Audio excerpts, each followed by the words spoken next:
याचिका न्यायालयात दाखल केली होती, काय सुनावणी झाली आणि काय निर्णय न्यायालयाने दिला?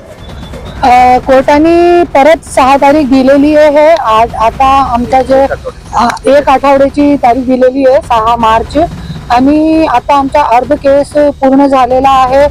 आणि जसे की आज धनंजय मुंडे जे आहे ते परत मंत्री होण्याचे स्वप्न बघतात, पण इथे जे आहे औरंगाबाद हायकोर्टामध्ये त्यांची आमदारकी 100% जाणार आहे, जसं मी दावा करत आहे. आणि आमचं जे पिटिशन आहे पुढचे जे येणारी तारीख आहे त्या तारीखपासून आमच्या जे आहे ते आमचे जे खरी सुनावणी सुरू होणार आहे, आणि आमचे पुरावे सकट आम्हाला सादर करण्यासाठी जज साहेबांनी सांगितलेलं आहे. आणि परलीमध्ये पण जे आम्ही याचिका टाकली होती त्याच्यामध्ये जे मतलब रद्द झालेली आहे, तिथे निकाल आमचे अर्ज फेटाळण्यात आलेला आहे. त्याची पण आम्ही अंबेजोगाई कोर्टामध्ये परत आम्ही ते अपील दाखल केलेली आहे. त्याच्यामध्ये पण धनंजय मुंडेला नोटीस बजावण्यात आलेली आहे.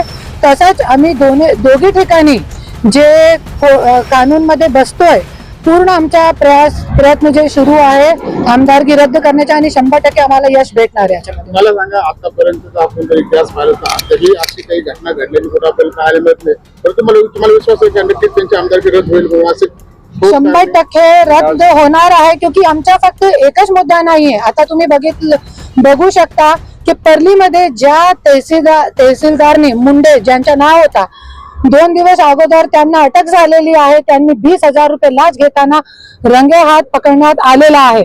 जरी एक 20,000 रुपये जरी एक तहसीलदार जेलमध्ये जाऊ शकतो, तो ज्या वेळे माझा पर्चा अवैध करण्यात माझा पर्चा अवैध करण्यात आला होता त्यावेळे धनंजय मुंडेंनी त्यांना किती पैसे दिले होते हे पण कोर्टामध्ये लोकांच्या समोर येईल. क्योंकि ज्या वेळे छाननीच्या दिवशी मी निवेदन दिला होता, तहसीलदार जे मुंडे तहसीलदार आहे त्यांना मी निवेदन दिला होता की धनंजय मुंडेचा पर्चा अवैध आहे, आणि जे कोर्टामध्ये आम्ही पिटिशन टाकलेला हे सगळी मागणी त्याच्यामध्ये आम्ही दिली होती. तरी पण त्यांनी कॅमेऱ्यावरती सांगितलेलं पण आहे त्यांनी की धनंजय मुंडेचा पर्चा अवैध करण्यात आलेला आहे. तरी पण मी जसंच बाहेर गेली तसंच वैध झाला पर्चा, आणि जे माझा पर्चा आहे ते अवैध झाला. रिटर्निंग ऑफिसरला हे अधिकार नसते की ये साईन जे आहे ते सूचकची आहे की नाही आहे.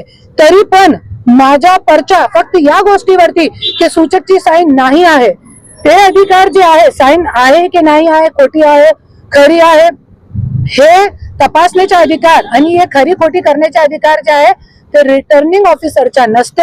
हे गोष्टी आणि धनंजय मुंडेने जे गुंडागर्दी करून दमदाटी करून, आणि तुम्हाला माहिती आहे एक ऍडव्होकेटला जाधव ऍडव्होकेट जे होते त्यांच्या सोबत पण जे मतदान केंद्राचे बाहेर मारहाण पण झाली होती. हे सगळे मुद्दे जे आहेत ते आम्ही कोर्टामध्ये दिलेले आहे, आणि 100% मला खात्री आहे की मला न्याय भेटणार आणि भेटणार.